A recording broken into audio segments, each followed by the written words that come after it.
Dalam euforia deklarasi kemenangan pasangan Pramono Anung dan Rano Karno pada Pilkada DKI Jakarta 2024, muncul kecemasan di balik perayaan besar tersebut.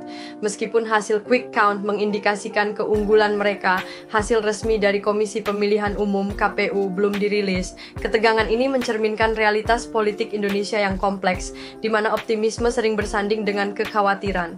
Hujan membasahi Jakarta pada Rabu, 27 November 2024, ketika sejumlah tokoh PDI Perjuangan berkumpul di kediaman Megawati Soekarno Putri di Kebagusan, Jakarta Selatan.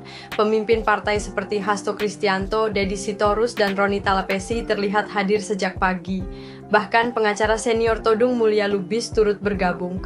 Diskusi berlangsung di teras rumah Megawati dengan ditemani kudapan tradisional seperti jagung rebus, kacang, dan teh hangat. Ketika hasil quick count mulai dipantau pukul 16 WIB, angka kemenangan Pramono Anung dan Rano Karno segera menonjol. Pasangan ini memperoleh hampir 50% suara, membuat para pendukung optimis. Boni Triana, salah satu politikus PDI Perjuangan yang hadir, mengungkapkan bahwa hasil ini sejalan dengan survei internal mereka. Kami sudah optimis sejak awal, terutama melihat penerimaan warga terhadap Mas Pram dan Bang Doel. Ini kombinasi kader terbaik, ujar Boni. Deklarasi kemenangan dilaksanakan sehari kemudian, Kamis 28 November 2024 di Hotel JS Luansa, Kuningan. Pramono Anung dan Rano Karno hadir bersama tim sukses termasuk Lis Hartono alias Cak Lontong sebagai ketua tim pemenangan dan Prasetyo Edi Marsudi sebagai ketua harian. Suasana riuh dengan sorakan relawan berbaju oranye yang meneriakan kemenangan pasangan ini. Mulyono kalah, seru mereka merujuk pada salah satu kandidat pesaing utama. Pasangan Pramono Rano memanfaatkan momentum quick count untuk menyampaikan kepercayaan diri kepada publik. Namun di tengah perayaan tersebut, terdapat arahan untuk tetap menjaga kewaspadaan hingga hasil resmi diumumkan oleh KPU. Meski suasana kebahagiaan mendominasi, ada bayangan kekhawatiran yang menyelinap. Dalam diskusi bersama Megawati, Boni mengungkapkan adanya pembahasan tentang campur tangan aparat dalam proses pilkada. PDI Perjuangan merasa mereka berada di posisi seperti David melawan Goliat, menghadapi kekuatan besar yang menggunakan berbagai sumber daya negara. Kamu bayangin deh, segala sumber daya yang negara ini punya dikeluarkan, aparat ikut campur, parcok mulai terkenal, ungkap Boni, merujuk pada istilah partisan coklat yang menuding adanya keberpihakan aparat dalam pilkada. Mengantisipasi potensi manipulasi hasil, tim Pramono Rano telah menyiapkan jaringan saksi di setiap tempat pemungutan suara (TPS).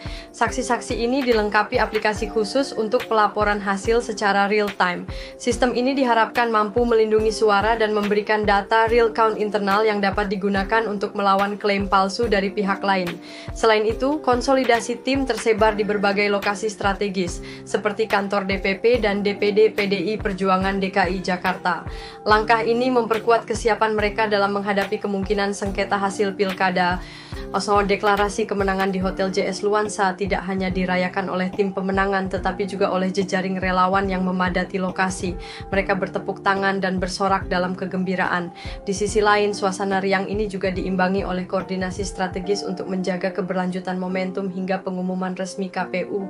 Kami tahu perjuangan belum selesai, tapi kami yakin warga Jakarta telah memberikan kepercayaan mereka kepada Mas Pram dan Bang Doel, kata Laude Basir, juru bicara tim Pramono Rano. Meskipun deklarasi kemenangan telah dilakukan, hasil resmi dari KPU menjadi penentu akhir.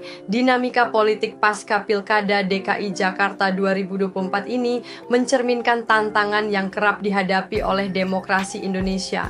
Euforia kemenangan seringkali harus disertai dengan kesabaran dan kewaspadaan dalam menanti keputusan formal.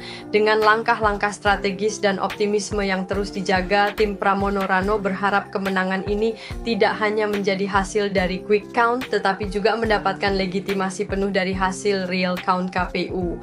Kedepan, perjuangan mereka akan menjadi contoh bagaimana politik demokratis di Indonesia terus berkembang di tengah kompleksitas dan tekanan zaman.